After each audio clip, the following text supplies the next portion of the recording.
안녕하세요. 네, 안녕하세요. 혹시 TV 무엇이든 물어보살 보세요? 그 무엇이든 물어보살을 보다가 거기에 되게 슬픈 사연이 나오는 사연자를 봤는데요. 그분이 뚜레쥬 분이 있으시더라고요. 근데 그분이 이제 많이 우셨긴 하셨는데 저도 보는 사람으로서 되게 마음이 아팠거든요. 그래서 저희가 사실 와닿진 않잖아요. 뚜렛이 어떤 건지.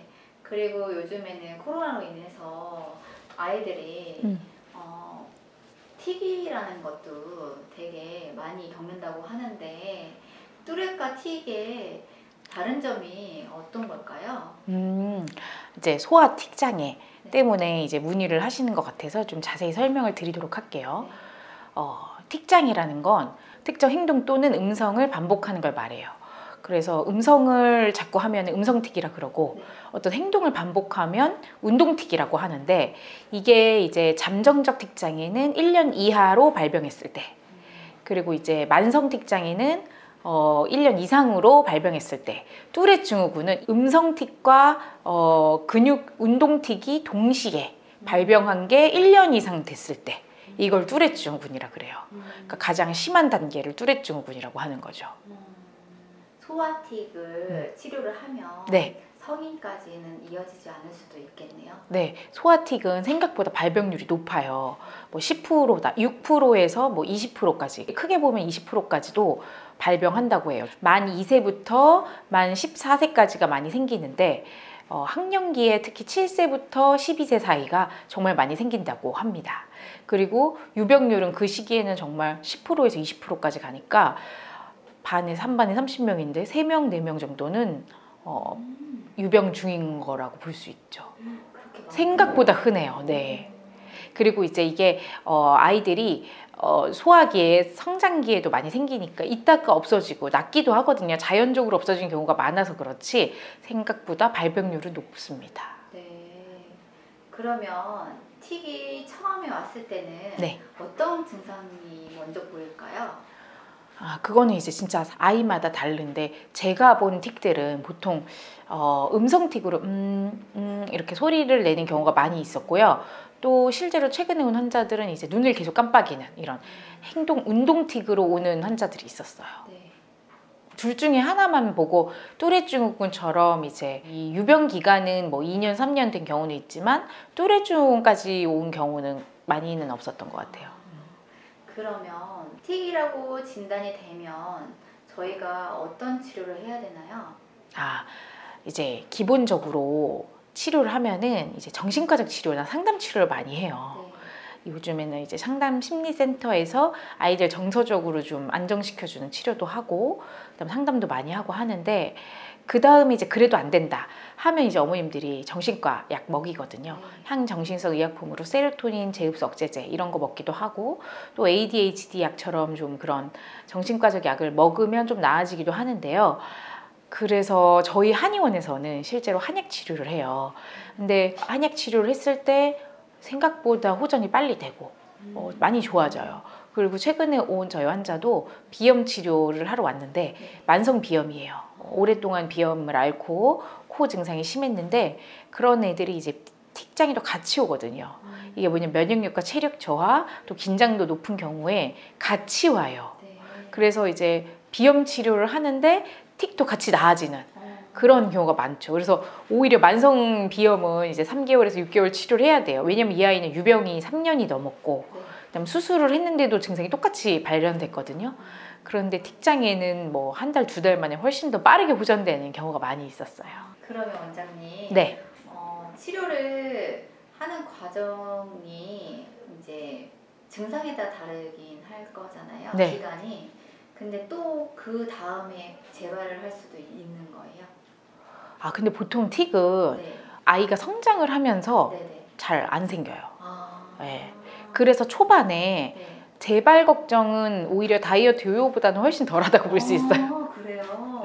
다이어트 요요는 훨씬 더 재발률이 높지만 네. 틱장애는 재발률은 그렇게 높지 않아요. 치료 잘하면. 그래서 초반에 조금 생겼을 때, 네네. 그때 이제 발병 한 지 얼마 안 됐을 때 한약 드시고 네. 또 그렇게 치료를 빨리 해주면 오히려 적기 치료가 더 유의미한 효과가 나서 빠르게 치료하고 그러면 좋아지고요. 그 다음에 아이가 성장하면 체액이 커지고 면역력이 자라거든요. 네. 특히 이제 만 11세가 면역력이 완성되는 시기라서 그 전에 생겼던 게 그때 잘 성장을 하게 되면 오히려 재발 안 합니다. 그러면 초반에 치료를 하는 게 제일 중요하겠네요. 네, 초반 적기 치료를 하시면 한두 달, 길면 석 달 치료를 하고 나아지면 이제 제가 말씀드린 생활관리, 과자 안 먹고 영양 잘 먹이고 운동 열심히 하고 이렇게 관리를 쭉 하면 키도 크고 네. 또 틱도 예방되고 네. 다른 이런 성장 치료도 되고 이런 좋은 효과가 나죠.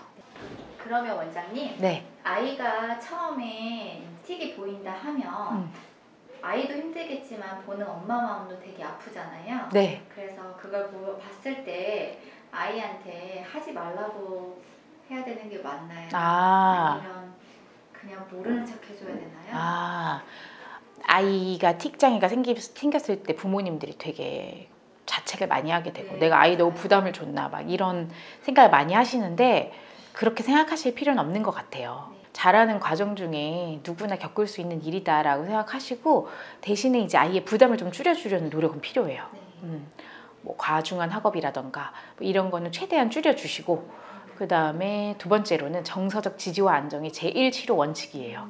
그래서 모르는 척 하라는 말이 뭐냐면 그걸 이제 문제 행동 하지 마. 그 행동 하지 마 라고 얘기를 지적을 하는 게 아무 도움이 안 돼. 우리가 재채기 나거나 막 간지러울 때 안 긁어야지 하지만 그게 안 긁어지지가 않잖아요. 그런 거랑 비슷해서 재채기 사람이 참을 수 있습니까? 없어요. 그래서 의식적으로 그걸 참을 수 있지만 결국에는 하게 돼요. 그렇기 때문에 정서적 지지 괜찮다. 큰 병 아니다. 그리고 넌 좋아질 수 있다. 그 다음에 응원. 그렇게 그리고 모르는 척 해줘라. 이런 게 이제 같은 맥락이거든요. 그걸 그 행동을 문제시해서 지적해서 교정하려고 하지 마시고 오히려 있는 그대로 인정해 주시고 많이 이제 지지해 주고 정서적으로 편안하게 해주고 이게 치료가 빠르게 되는 비결이에요. 네. 그리고 우리가 미디어를 많이 보잖아요. 요즘 아이들이. 네. 그래서 그 미디어가 혹시 그 틱에 영향을 미치는 게 아닐까 이제 저는 그렇게 생각하는데 네. 원장님 생각은 어떠세요? 미디어가 유발하진 않는데요. 네.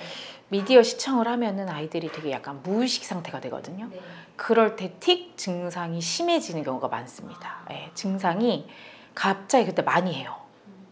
그리고 미디어라는 게 사실 미디어라고 말을 하지만 영상 시청도 있고 게임도 있고 막 그렇잖아요. 게임 같은 거 할 때는 생각보다 긴장도가 높거든요. 또 그럴 때 이제 악화되거나 심하게 나타나는 경우가 있어요. 그래서 사실 이 뇌의 혈류를 좋아지게 해주고 뇌의 발달을 균형 잡히게 해주는 차원이 중요하거든요. 네. 그러려면 우리 아이들의 뇌의 발달을 어떻게 해줘야 되냐? 소근육 운동이랑 대근육 운동이에요. 그래서 운동해주고 활동해주고 그다음에 레고 같은 거 만들게 해주고 소근육 발달시키고 가위질 소근육 발달시켜주고 이런 쪽으로 해줘야지 이제 미디어는 어떤 면에서는 부모님의 이런 상호작용도 없고 그다음에 아이를 너무 이제 자기만의 시간으로 방치하듯이 관심과 상호작용 없이 그냥 소통이 단절된 그런 활동이기 때문에 그런 건 좀 줄이는 게 좋죠. 악화 요인이 되는 거라고 보기는 어렵지만 네. 도움은 안 됩니다. 그리고 그 시간을 줄이고 지금 내 아이가 틱 상태다 그러면 정말 대근육, 소근육 발달을 더 신경 써서 해줘야 되는 시간이거든요. 그래서 미디어 시청을 줄이시고 오히려 대근육 운동, 유산소 운동 많이 하게 해주시고 소근육 운동하게 해주시고 부모의 정서적 안정과 지지로 상호작용 많이 해주시고 이게 중요하죠. 네. 그게 상담치료 일주일에 한 번, 두 번 하는 것보다 24시간 함께하는 부모님이 좋은 분위기, 안정적 분위기 그 다음에 가만히 집안에서의 양육 환경을 편안하게 만들어주는 것 이게 더 훨씬 치료에 중요합니다. 네. 아이들 매번 사랑으로 안아줘야 된다고 생각은 하지만 네. 참 쉽지 않죠. 네, 맞아요. 근데 이제 부모의 그런 이 학습과 결심이 중요해요. 쉽지 않지만 못하는 건 또 아니거든요. 네. 할 수 있거든요. 어떤 내가 가지고 있는 어떤 기준이나 또 이래야 된다 어떤 틀을 좀 내려놓으시고 아이를 정서적으로 지지해 준다. 사실은 아이가 제일 중요하잖아요. 네. 내 아이가 낫고 건강하게 자라는 게 그 어떤 것보다 중요하기 때문에 그걸 가장 우선순위로 두시면 훨씬 더 마음 좀 편안하게 드실 수 있지 않나, 먹을 수 있지 않나 생각이 들고, 또 양육 지식을 또 학습하셔가지고 부모님도 이제 배워야 되거든요. 어떻게 하면 이럴 때 어떻게 해야 되나를 좀 많이 배워서 하시면 더 도움이 많이 되죠. 그래서 오늘은 원장님한테 이제 뚜렛과 틱에 대해서 공부를 해 가는 것 같고요. 이제 오늘부터 아이들을 위해서 좀 많이 안아줘야겠어요. 네. 네. 안아주고 많이 놀아주시고. 네. 근데 제가 말씀드리고 싶은 건 생각보다 틱 장애가 한약 치료가 잘 된다는 거예요. 네. 학령기에 생기는 틱 자체가 체액이 부족하고 자라는 과정에서 생기는 면역력 저하랑 뇌 발달을 하는 과정에서 생기는 그런 어떤 과열 상태 같은 거거든요. 그래서 그런 걸 풀어주고 또 뇌로 혈류순환이 잘 되게 환경을 만들어주고 하면 생각보다 신체, 우리 이제 부모님들 생각하기에 틱은 되게 정신과적 문제다 라고 생각을 많이 하시는데, 사실 아이들 틱은 정신과적 문제가 아니고 신체적 문제로 나타나요. 그래서 한약 먹으면서 체액이 좋아지고 신체적으로 조화롭게 발달이 되면 뇌도 편안해지고 틱장애 치료가 잘 되거든요. 제가 말씀드렸듯이 만성 비염보다 틱이 더 치료가 잘 돼요.